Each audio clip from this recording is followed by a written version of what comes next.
they didn't just take your paycheck. They took your stability. They took your sense of self, of place. And let's be honest about the elephant in the room. If you're watching this, you suspect or you know that there was a target on your back, especially if you're over 50.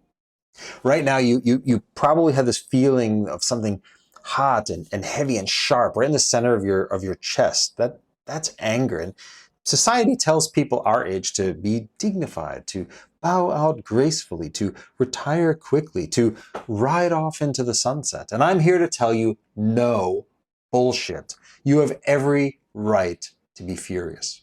If you're tired of being told to go quietly into the good night, hit the subscribe button right now. We're building a community here at the Ageism Survival Guide that refuses to be invisible. If you're angry and need help working through it, you belong here. Subscribe and let's get to work.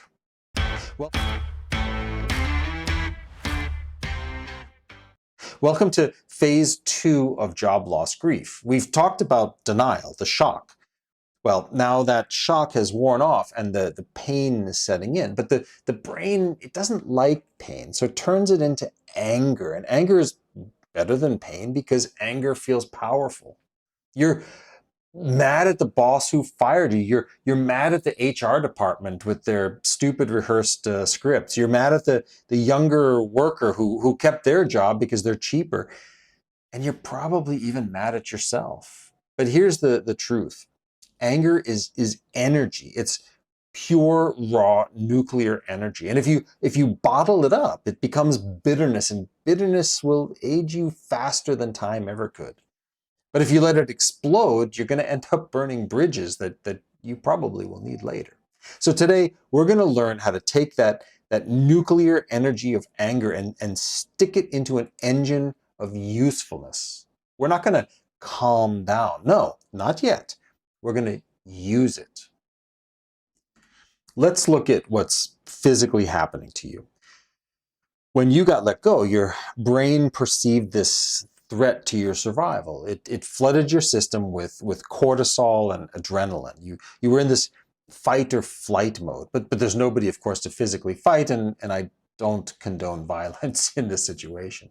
So you end up stuck with all this high-octane fuel and nowhere to drive. Right now, you're really standing at a fork in the road. You know, path 1 is the path of consumption. This is where you let the anger eat you, to consume you. You sit on the couch replaying the termination meeting 500 times a day. You snap at your partner. You shout at the dog. You put unhinged comments on social media. Probably you drink too much, you eat too much, and you stopped exercising. And it leads to only one place, to depression. And it also confirms every stereotype about grumpy older workers. But path 2 is different. Path 2 is channeling. This is where we act pragmatically. We say, okay, I have this massive surplus of adrenaline. I'm going to use it to fuel the hardest part of the job search. Anger makes you bold. It makes you stubborn, right? Use that. Say to yourself, they think I'm obsolete? Well, watch this. That creates spite motivation. And while spite is not a long-term strategy, it's an excellent starter motor. But before we can build, we have to clear the site. You know, you can't write a good resume when you only see red and when your hands are shaking with rage at your situation. We need to vent that pressure valve. And I want to give you 2 deceptively simple, specific techniques. One for your mind and one for your body. So the first one we have is the aptly named verbal vomit. In therapy circles, it's often called a burn letter. Here's the rule. You're going to open up a blank document on your computer, but don't use your email client. I don't want you to accidentally hit send later. What I do want you to do, however, is to write a letter to your former employer and tell them how you really feel. And I want you to be nasty, and I want you to be unfair, and I want you to use all the words that would require transferring your entire checking account into the swear jar. Call out their incompetence. call out their age bias and call out your boss's poorly fitting clothes and his crappy haircut. I want you to scream into that keyboard. And if you felt invisible while at the company, I want you to type in "I am here" in all caps for 3 pages. Keep writing until you have nothing left to say, until you're actually bored of your own anger, or until your swear jar is overflowing. Then, and this is the ritual, you delete the file. You don't save it, you don't show it to your partner, you delete it. The magic wasn't in the sending, it was in getting the poison, the toxins out of the brain and onto the screen. Give it a shot. I wrote a letter that would curl up most people's ears, and I'll tell you, it felt damn great. Here's the second technique, the silent burn. Anger is physical. It lives in your muscles. You can't think your way out of adrenaline, and you have to burn it off. What I want you to do is pick a task that requires zero brain power, but high physical effort. Maybe it's a spite walk, yeah? You're not out strolling looking at birds. You're marching with purpose, right? Arms are swinging, heart is pumping. You're walking fast enough that you can't hold a conversation. You certainly can't say those words that you put into that letter. Or maybe it's riding a bike or swimming or hiking. You get the picture. While you do this, visualize the injustice. Let the biking or the walking be the physical manifestation of saying, I'm still here, I am strong, I have energy. Don't stop until you're physically tired, because only when the body is tired, then the mind becomes clear. Okay, you've written the letter and you've deleted it, I hope. You've gone for the walk. Maybe you even used some of the swear jar money to stop for a coffee. But the red mist of anger should have cleared. Now you have cold anger remaining. And cold anger is dangerous, but in a good way, because cold anger is focused. And now it's time to look at the job market. Hey, they think you're too old to learn AI. Good.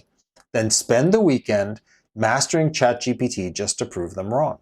They think you don't have enough stamina. Good. Polish your LinkedIn profile till it shines brighter than anyone's half your age.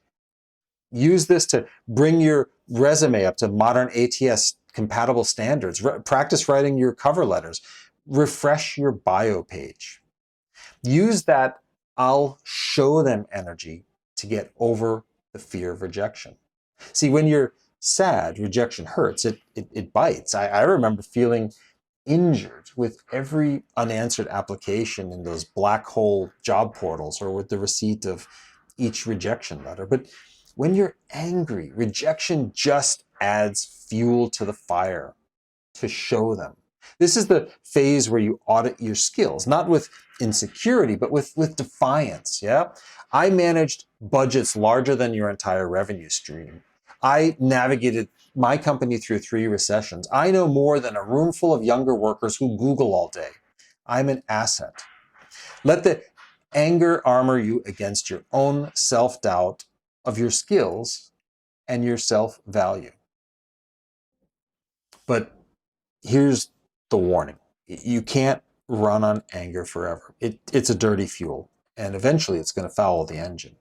As the anger fades, you need to replace it with something sustainable. Compassion. Compassion for yourself.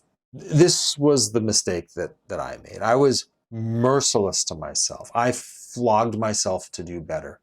No compassion, only effort and eventually burnout. So remember, you didn't lose your job because you're worthless. You lost your job because businesses make cold calculations, and sometimes, yes, they make unfair ones. Forgive yourself for being older. It happens to all of us. It's a privilege to age. It means that you survived. You didn't wear a helmet on your bike when you were younger. You didn't wear the seatbelt in the back seat, but somehow you've managed to get through, and now you're persevering through recessions, through internet bubbles, and through employers tearing up their loyalty contracts with employees. Take a breath. Acknowledge that you're hurting. It's okay to be the person who was fired. It's also okay to be the person who's going to be hired next. You're both. You just probably don't see that second part yet. If you're struggling to make this transition from the red hot rage to the focus, you shouldn't do it alone. We have a private community of people walking this exact path. I invite you to join the Discord server. It's a safe place to vent that anger, where people get it and then help each other to rebuild and help each other understand that we're not alone. This link is down below in the description, so please do come and say hello. Now, watch out for what comes next. Once the anger drains away, a new slippery feeling comes in. You might start thinking, maybe if I accept a lower salary, or maybe if I take a more junior title, maybe if I dye my hair or purge my resume of dates. No, this is phase 3 of job loss grief. It's called bargaining.